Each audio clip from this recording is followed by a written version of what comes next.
Evangelho de Mateus. Vamos dar continuidade nessa série de estudos nas parábolas de Jesus. Mateus capítulo 13, versos 47 a 52.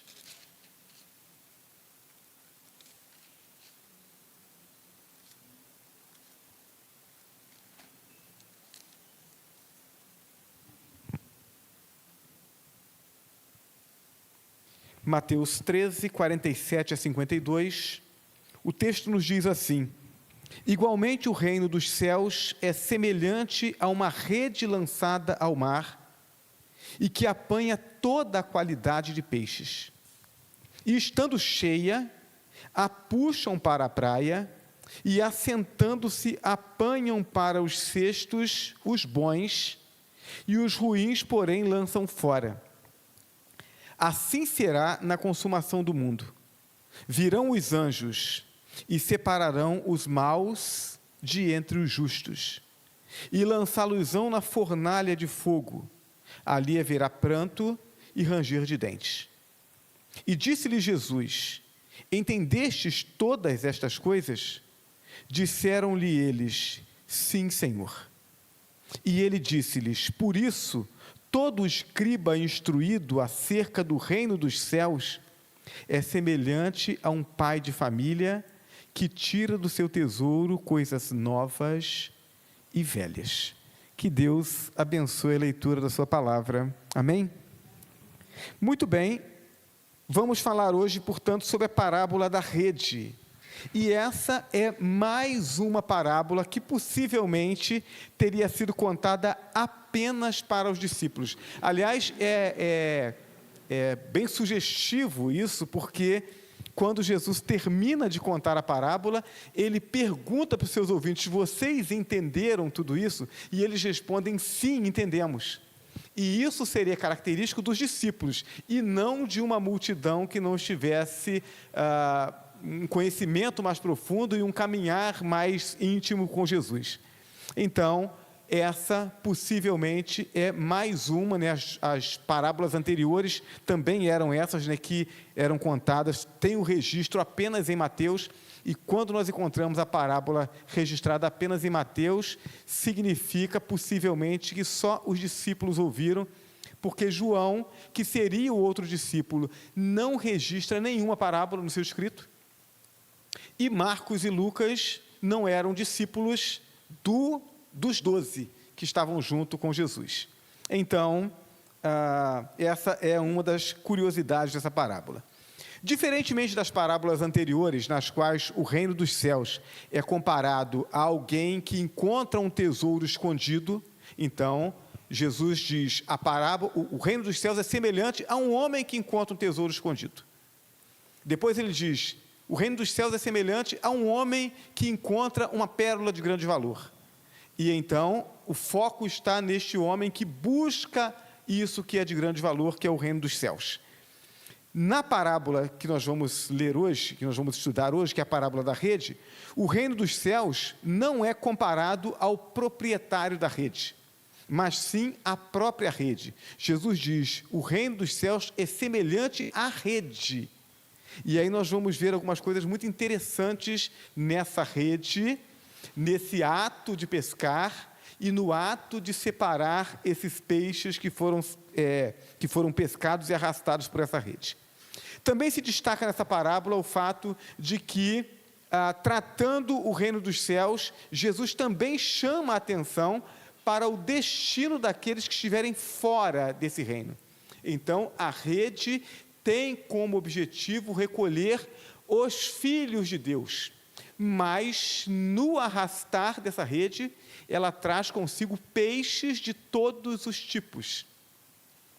Então Jesus vai falar sobre aqueles que são os peixes bons, que vão ilustrar aí os justos, aqueles que são recolhidos no cesto, aqueles que são de boa qualidade, mas também os peixes ruins, aqueles que não eram próprios para o consumo, como nós vamos ver, e que aqui representam exatamente os injustos, os maus, aqueles que rejeitaram o Evangelho. E aí Jesus vai dar esse destaque que ele não faz em todas as parábolas, quando ele fala sobre o reino dos céus, mas que falou, por exemplo, quando ele trata da parábola do trigo e do joio. E aí ele vai dizer, no final, quando vai ser feita a colheita, então recolhe-se primeiro o joio, ata-se molhos e lança-os na fogueira.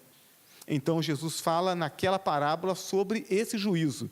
E aqui nessa parábola ele volta a falar sobre esse juízo, quando ele vai dizer que esses peixes ruins, eles são lançados fora.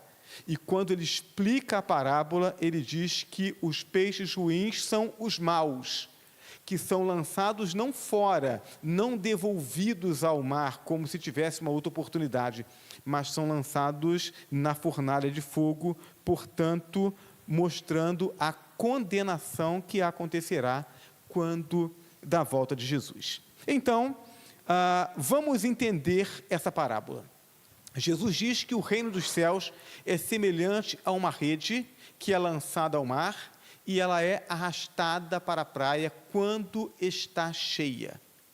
Então, uma vez cheia dos peixes, ela é arrastada para a praia e aí, chegando na praia, são separados os peixes bons dos peixes ruins. Então, vamos entender as partes dessa parábola e as aplicações dela. Primeiro, a rede a que Jesus se refere, ela não deve ser confundida com a tarrafa, né? Quem aqui é pescador, pelo menos sabe o que é uma tarrafa, né? A tarrafa é aquela rede que ela é utilizada por um único pescador. Ele lança e recolhe simultaneamente, lança e recolhe, e aí os peixes que vai capturando, ele vai tirando. Não, essa rede não é a tarrafa. Ela também não deve ser confundida com a rede que é armada por pescadores de um único barco. Então, quem assistiu aqui, ou assiste naquela série The Chosen, né, assistiu nos primeiros capítulos, mostra lá os pescadores, mostra lá Pedro, né, indo junto com Tiago para o mar, e aí eles jogam a rede, né, é um único barco, e aí demora um tempo e recolhem essa rede. Então, a rede que Jesus se refere aqui também não é essa rede. A rede que Jesus se refere é uma rede de arrasto. Esses dias eu não tinha nem lido essa parábola, ainda estudado ela para poder trazer, mas eu, inadvertidamente, encontrei um vídeo lá na internet, fui assistir e estava mostrando exatamente o uso dessa rede de arrasto. E os pescadores estavam trazendo essa rede, e na medida que ela vai chegando, né, na praia, a quantidade de peixe que vem começa a saltar, a rede fica pesada e traz vários tipos de peixe, porque essa rede ela não seleciona peixe, ela tem uma malha fina, tudo aquilo que cai é trazido para a praia. Então, essa é uma rede que ela é armada por 2 barcos, é uma rede muito longa, e ela tem cordas nas suas extremidades. Então, o barco vai, 2 barcos, estendem a rede numa determinada área do mar, e depois, com as cordas, quem está na praia puxa a corda. E aí a rede vem arrastando. Tudo que é tipo de peixe que está no caminho da rede vai juntando. E quando vai chegando na praia, eles puxam as 2 partes, a rede dobra, e aí puxa para a praia, vem todo tipo de peixe. Essa é a rede da qual Jesus se refere. Aliás, segundo os comentaristas, a única vez no Novo Testamento em que aparece a citação desse tipo de rede é nesse texto. Só nesse texto. Ela tem um nome específico e só aparece nesse texto. Muito bem. Ao chegar à praia, a rede traz diferentes tipos de peixe, os quais deveriam ser selecionados de acordo com a lei judaica. Então, a lei judaica estabelecia o tipo de peixe que podia ser consumido e o tipo de peixe que não deveria ser consumido, peixes bons e peixes ruins. Então, quando Jesus conta essa parábola, os discípulos entendem exatamente o que ele está dizendo. Lá em Levítico, capítulo 11, versos 9 e 10, nós vamos encontrar as orientações de Deus para o povo a respeito desses peixes que não podiam ser comidos. Então o texto diz assim: de todos os animais que há nas águas, comereis os seguintes: todo o que tem barbatana e escamas nas águas, nos mares, nos rios, esses comereis. Mas todo o que não tem barbatana, nem escama, nos mares e nos rios, todo réptil das águas e todo ser vivente que há nas águas, estes serão para vós abominação. Então, peixe que não tem escama e nem barbatana, são peixes ou que matam para comer, como o caso da traíra, ou que se alimentam dos restos, são os lixeiros dos rios e dos mares, como é o caso do bagre. Então, esses peixes, animais, tanto os peixes, quanto aves, quanto os mamíferos, que matam para comer, ou que se alimentam de coisas mortas, eram proibidos aos judeus. Por quê? Isso tem uma simbologia, além, é claro, do cuidado da saúde do povo. Mas tinha uma simbologia. O Deus de Israel é o Deus da vida e não o Deus da morte. Então, tudo aquilo que estava relacionado com a morte, o povo deveria se abster.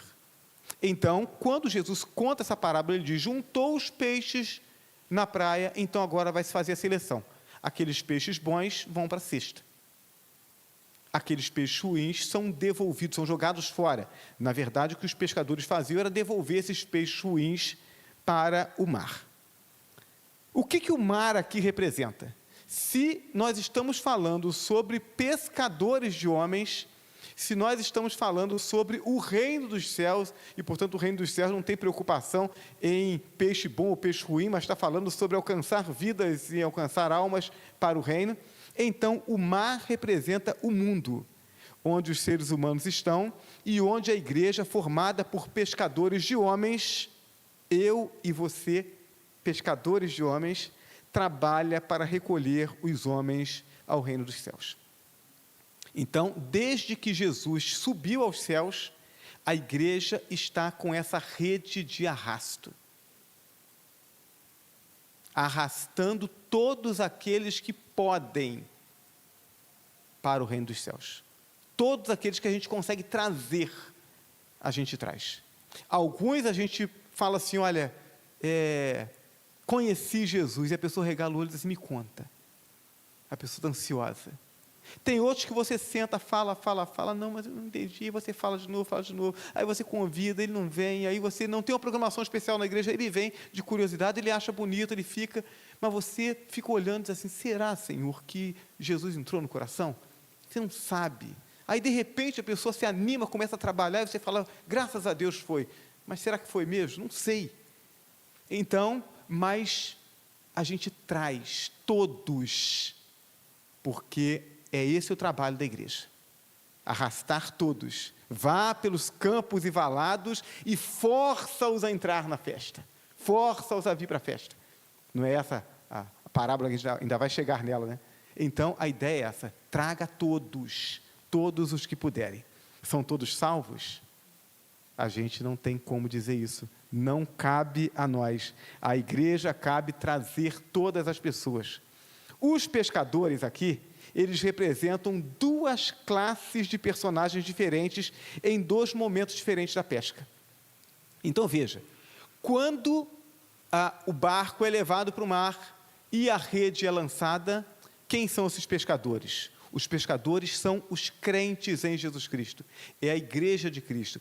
Aqueles que foram alcançados pela fé em Jesus Cristo, eles lançam a rede e arrastam essa rede. Então, enquanto a rede está sendo arrastada, quem está no barco, quem está arrastando a rede, é a igreja. Quando a rede estiver cheia, essa rede então é trazida para a praia. E aí, os mesmos pescadores que estavam arrastando a rede, que representam a igreja, os crentes, agora esses pescadores passam a representar os anjos. E aí Jesus diz: os anjos separarão os peixes bons dos peixes ruins. Então vejam, o que a parábola está nos dizendo é que nós, enquanto igreja, não temos condição e nem autorização de Deus para dizer quem vai para o céu, quem vai para o inferno.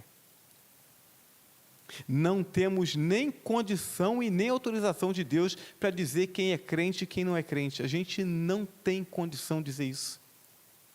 Uma pessoa serviu na igreja a vida inteira, morreu, graças a Deus, né? Vamos nos encontrar no céu. Será? A gente deseja que seja assim, mas a gente não sabe. Algumas pessoas passam a vida inteira na igreja servindo a si mesmos e não ao reino de Deus, servindo a uma estrutura que lhe é conveniente, não ao reino de Deus, mas a gente não sabe. Outros, por motivos os mais diversos, nesse momento da vida dele, ele não está na igreja, ele se converteu, ele esteve caminhando, ele teve algum problema, alguma dificuldade emocional, ele não conseguiu lidar com ela e ele não está congregando. E aí, nesse período, ele morre, e a pessoa diz, olha, saiu da igreja, se desviou mesmo, se desviou da congregação ou do reino de Deus. Será que ele realmente estava perdido? Será que o fato de ele ter morrido sem ter conseguido retornar à comunhão, à congregação, será que isso fez dele, ou fazia dele, alguém que não tivesse a salvação? A gente não sabe disso. Esse não é o nosso papel. O nosso papel como igreja é de amar as pessoas, estender a mão, ajudá-las e fazer todo o esforço possível para que elas estejam conosco.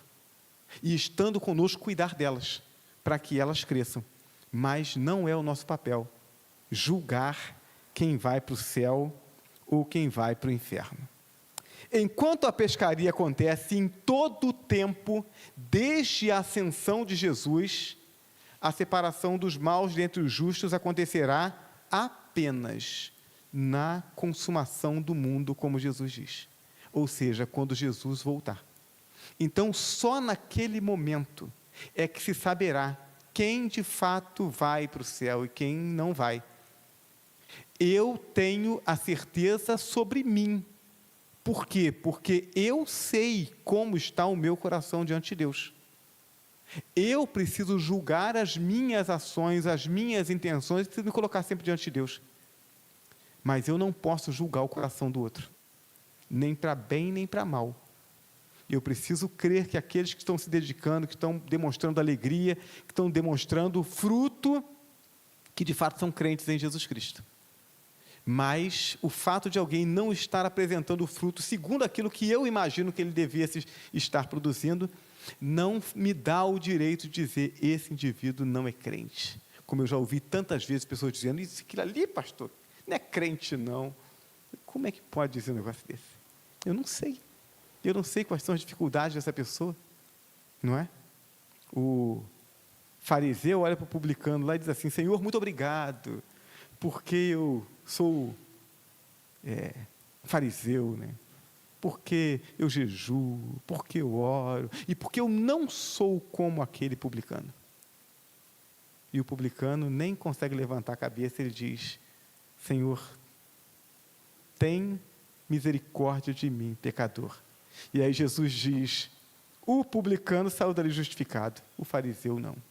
Então, a gente não tem como julgar, mas no dia da volta de Cristo, então, esse julgamento acontecerá, porque quem vai recolher os justos e separar os ímpios dos justos é quem sabe, quem de fato tem Jesus no coração. Em Mateus capítulo 25, versos 31 a 34, o texto nos diz assim, e quando o Filho do Homem vier na sua glória, e todos os santos anjos com ele, então se assentará no trono da sua glória. E todas as nações serão reunidas diante dele, e apartará uns dos outros, como o pastor aparta os bodes das ovelhas. E porá as ovelhas à sua direita, mas os bodes à esquerda. Então dirá o rei aos que estiverem à sua direita, vinde, benditos de meu Pai, possuí por herança o reino que vos está preparado desde a fundação do mundo. Então, essa é a palavra aos justos, aqueles que foram recolhidos no cesto. Diferentemente da pescaria comum, na qual os peixes ruins são devolvidos ao mar, os maus aqui são lançados na fornalha. O texto diz: e lançá-los-ão na fornalha de fogo, e ali haverá pranto e ranger de dentes. Eu queria apenas destacar essa questão do ranger de dentes, porque eu já ouvi algumas pessoas dizendo assim: pastor, como é que Deus pode suportar alguém que está na condenação do inferno e está arrependido de não ter aceitado Jesus antes e Deus vai mantê-lo lá? E eu disse: isso é uma ilusão e um erro. Imaginar que no inferno haverá alguém arrependido. O arrependimento, ele é resultado dessa ação do Espírito Santo em nossos corações, pela busca por Cristo. No inferno não haverá ninguém arrependido. O ranger de dentes aqui é de revolta, revolta contra Deus. Porque o coração que não se dobra a Deus aqui nesta vida, não se dobrará a Deus na outra vida. É isso que a gente precisa entender. Inferno não é lugar onde terão pessoas arrependidas. O inferno será o lugar onde terá pessoas em sofrimento, porque separadas de Deus e revoltadas contra Deus, porque acreditavam que mereciam estar no céu. Então, por isso, o ranger de dentes. Esse lugar, esse lago de fogo, simboliza o inferno. Mateus 25, 41, então dirá também aos que estiverem à sua esquerda: apartai-vos de mim, malditos, para o fogo eterno, preparado para o diabo e os seus anjos. Então, precisamos entender para que façamos com que as pessoas entendam isso. Existem dois caminhos que dão acesso a duas portas e que levam a dois destinos diferentes: céu e inferno. A Bíblia afirma isso, Jesus afirma isso. O céu é um lugar onde os justos habitarão para sempre, em paz e em comunhão com Deus. O inferno é um lugar onde os ímpios serão lançados fora da presença de Deus, onde não há nenhum bem, porque todo bem procede de Deus. Onde Deus não está, não há bem algum. Então, isso é o que a Bíblia nos revela. Qualquer palavra diferente disso, ela é humana, natural e diabólica, que tenta convencer o homem de que está tudo bem, quando na verdade não está. Então, precisamos entender para que possamos também, com amor, mas com firmeza, alertar as pessoas do risco que elas correm. A rede só será recolhida quando estiver cheia, é isso que o texto diz.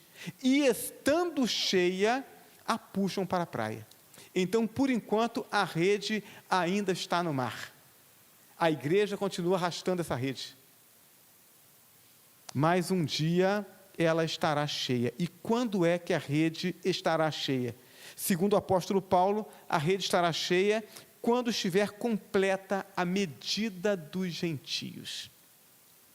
O evangelho que começa a ser anunciado entre os judeus, ele se estende aos gentios. E ele precisa alcançar até os confins da terra. Quando todos os povos, não todas as pessoas, mas quando todos os povos, e aqui povos diz respeito a etnias. Então, quando nós pensamos no nosso Brasil, que ainda temos centenas de tribos indígenas, com línguas e dialetos diferentes, e que ainda não tem uma página do Novo Testamento traduzida para a língua deles, são etnias que precisam ser alcançadas. Quando todas as etnias forem alcançadas, então cumpre essa palavra de Paulo, e a plenitude dos gentios é alcançada. Romanos 11, verso 25. Porque não quero, irmãos, que ignoreis esse segredo, para que não sejais sábios em vós mesmos, que o endurecimento veio em parte sobre Israel, até que a plenitude dos gentios haja entrado. Quando o evangelho alcançar a todas as etnias, e aqueles dentre cada etnia que tiver que ser salvo, ouvir o Evangelho e confessar o Evangelho, então Jesus volta. E aí essa rede é recolhida. Aí a rede é trazida para a praia, e aí o nosso papel enquanto igreja termina. Aí entra o papel dos anjos. Não é, portanto, o papel da igreja fazer separação dos peixes. Cabe à igreja lançar a rede do Evangelho e recolher a todos os que couberem na rede. Todos aqueles que couberem nessa rede precisam ser trazidos. Pastor, mas então a gente traz tudo quanto é gente, aceita de todo jeito? Não. Então, uma coisa é nós trazermos todas as pessoas sem julgarmos seus corações. Mas não podemos confundir isso com aceitar as pessoas como elas estiverem e permitir que elas permaneçam com as suas mazelas. A igreja precisa estabelecer, com base na palavra de Deus, o padrão esperado por Deus para os seus membros. E estabelecidos esses padrões, é o que a gente faz com a nossa confissão de fé, estabelece aquilo que deve ser crido, aquilo que é verdade bíblica, tanto em termos de fé, de relacionamento com Deus, quanto de comportamento social. Uma vez feito isso, então a igreja precisa julgar as ações, aprovando o que é certo e reprovando o que é errado. Então, quando a gente ouve pessoas dizendo assim, não, a gente não pode julgar, a igreja não pode julgar, porque Deus não quer que a gente julgue ninguém. A gente precisa entender. Quando a Bíblia diz que nós não podemos julgar, ela diz que não podemos julgar o coração, as intenções do coração. Então, quando alguém comete um erro, eu não posso julgar a intenção dele, eu não sei qual foi a intenção.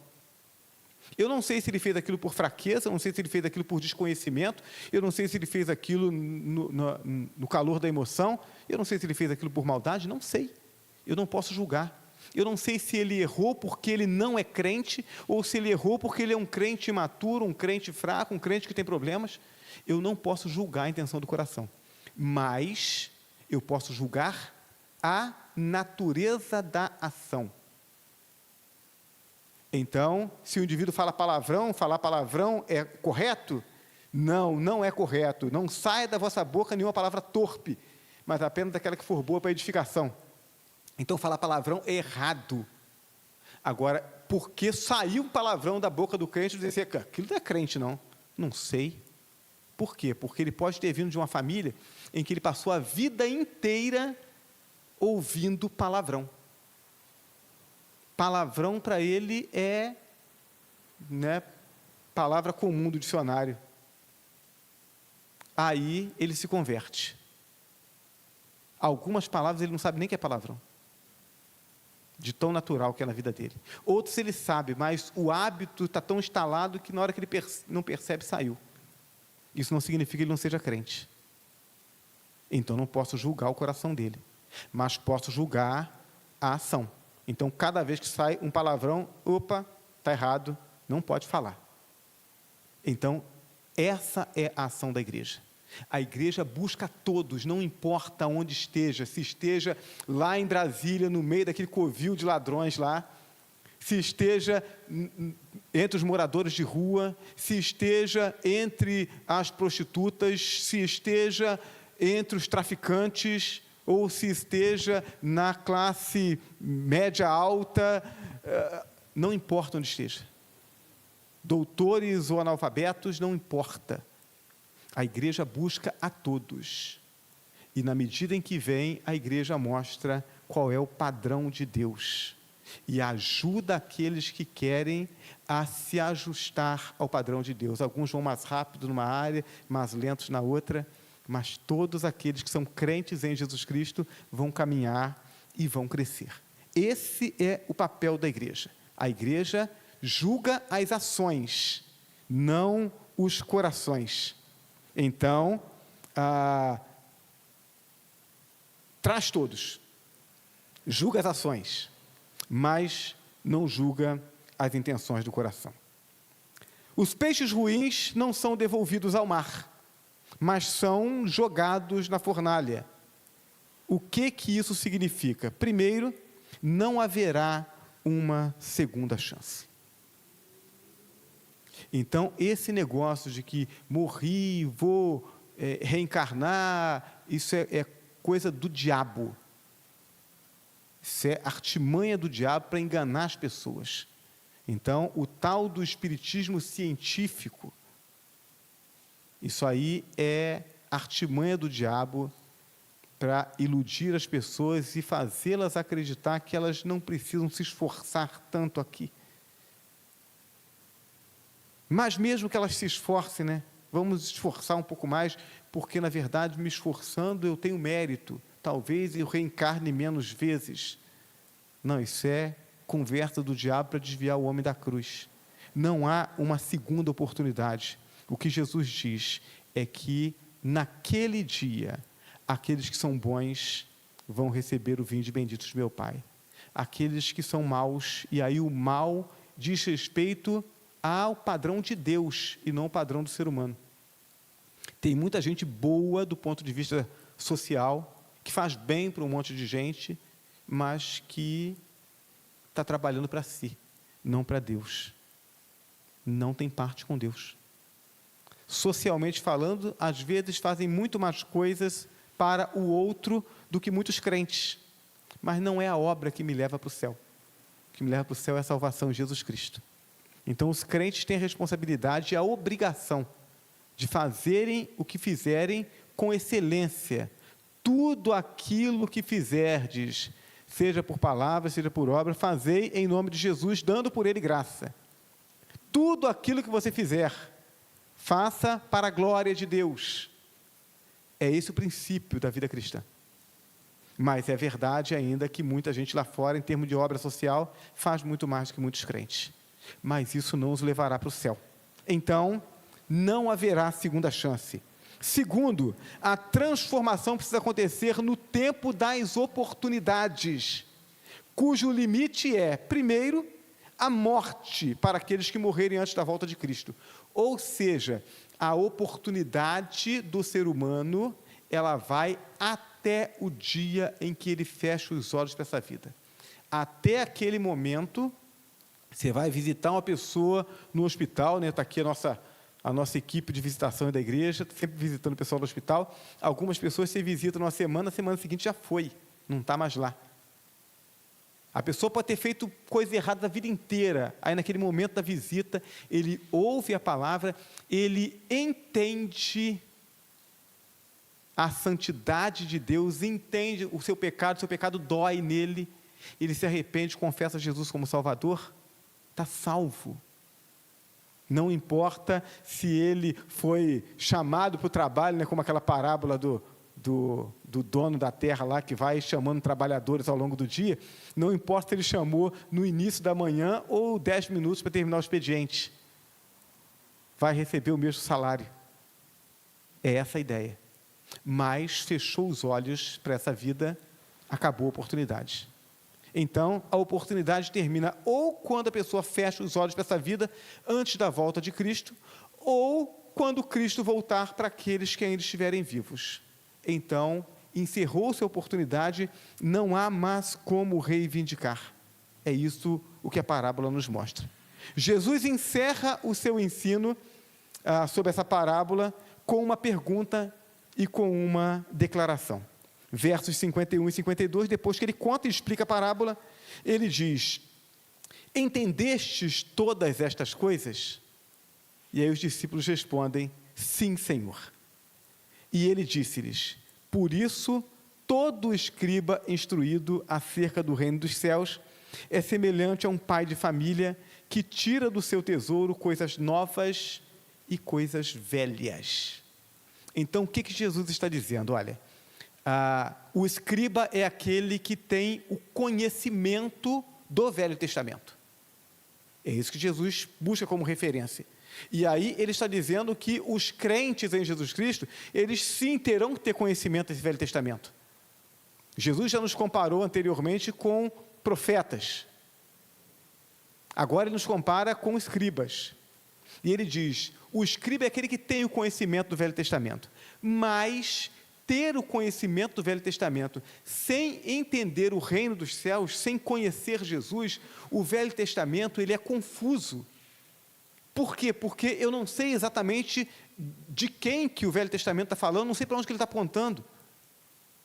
Então Jesus diz, mas quando aquele que conhece o Velho Testamento conhece a Jesus, ele conhece o reino dos céus que está sendo revelado, então agora essa pessoa, ela olha para Jesus e a partir de Jesus ela volta os olhos para o Velho Testamento. E agora o Velho Testamento que era confuso, agora ficou claro. Sempre que a gente vai orientar um novo convertido a ler a Bíblia, a gente diz, estuda primeiro o Novo Testamento. Porque quando eu consigo entender o Novo Testamento, com a lente do Novo Testamento eu consigo compreender o Velho. Se eu vou estudar o Velho primeiro, é o caos. Porque estudar o Velho Testamento sem entender quem é Jesus, o que Jesus veio fazer, sem entender que o Velho Testamento apontava para Cristo, então ele fica confuso. Então, aquele que conhece a lei, o Velho Testamento, e que se torna discípulo de Cristo, tornando-se a habitação do Espírito Santo e sendo instruído por esse mesmo Espírito, torna-se capaz de extrair os ensinamentos tanto da antiga história redentora que apontava para Cristo, porque agora sabe que o Velho Testamento aponta para Jesus, que ele agora conhece, como também dos novos atos redentores que marcavam a presença do reino dos céus através do conhecimento da revelação do Messias. Aí, sem Cristo, o passado era confuso e o futuro era incerto. Com Cristo, o passado faz sentido. Eu agora leio o Velho Testamento e eu sei de quem que ele está falando. Ele está falando de Jesus. E agora eu olho para o futuro e o futuro agora se revela cheio de esperança, de segurança. Porque agora eu sei quem Cristo é em mim. E eu sei o que eu posso esperar dele porque ele me deu uma promessa. O passado ficou claro e o futuro cheio de alegria e de esperança. Essa é a palavra que Jesus traz para nós, a sua igreja. Então, o nosso trabalho é arrastar essa rede. Todas as pessoas que estão no hospital, como a Jennifer, estou esperando aqui terminar esse momento do culto, porque eu já vi que ela respondeu a mensagem, mandei uma mensagem para ela à tarde, agora durante o culto ela respondeu a mensagem. Então eu vou ver o que ela mandou aqui no áudio e a gente vai começar esse trabalho de acompanhamento dela. Aqueles que chegaram depois, Jennifer é uma jovem senhora que eu conheci hoje no hospital, quando eu fui visitar o senhor Aprígio, pai do Aprígio, que frequenta aqui a igreja. Ele vai fazer uma cirurgia amanhã, uma cirurgia na cabeça, remover um tumor. Fui lá visitá-lo, enquanto eu orava com ele, uma jovem senhora que está com um filho internado, pediu que eu fosse lá orar por ele. Eu fui depois orar por ele, e aí, orando por ele, Deus apertou meu coração, você vai só orar? E eu disse, não posso, Terminei de orar, perguntei a ela se ela frequentava a igreja, ela disse que visitava algumas vezes, perguntei se ela já tinha ouvido do plano de salvação, ela disse que não, eu perguntei se ela queria ouvir. Ela disse que sim, eu apresentei o plano de salvação para ela, fiz o apelo, aceitou Jesus, oramos, e agora vamos dar esse acompanhamento para ela, para integrá-la em nome de Jesus. Então, já me respondeu, mandei uma mensagem para ela, já me respondeu aqui, vamos fazer essa caminhada. É isso, irmãos. Nos hospitais tem gente precisando ouvir do plano de salvação. Na portaria dos nossos prédios tem gente precisando ouvir do plano de salvação. Já estou preparando o momento para poder conversar com os porteiros lá do meu prédio. Se tem que começar por alguém, vou começar por eles. Temos que arrastar essa rede. Não importa aqueles que a rede vai arrastar. Eu preciso trazê-los. Preciso orientá-los a respeito da vontade de Deus e aguardar que no dia de Cristo Ele fará a seleção. Quem de fato recebeu Jesus no coração, daquele que só foi amigo do Evangelho ou daquele que nem quis saber de ser amigo do Evangelho. Essa parte não é nossa. A nossa responsabilidade é pregar o Evangelho, é acolher as pessoas, é estender a mão para todo aquele que, por mais que erre, levanta a mão e diz assim: eu quero ajuda, eu quero caminhar. A gente estende a mão e ajuda a caminhar. A gente ama, porque a marca da igreja é o amor. O restante cabe a Deus.